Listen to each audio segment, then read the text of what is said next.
Inaprubahan ni Pangulong Ferdinand Marcos Jr. ang paglalabas ng dagdag na 265 million pesos na pondo mula sa kanyang Presidential Social Fund. Bukod dito sa emergency cash assistance na una nang inaprubahan ng Pangulo para sa mga naapektuhan ng mga pagbaha sa Mindanao, partikular sa Davao Region.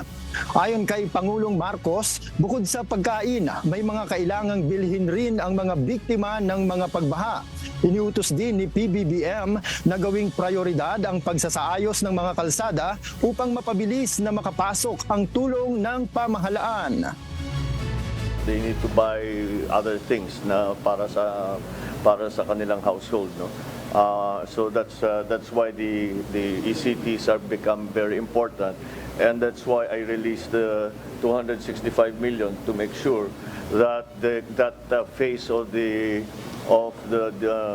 response is immediate at maramdaman kaagad ng tao, mayroon kaagad silang tulong.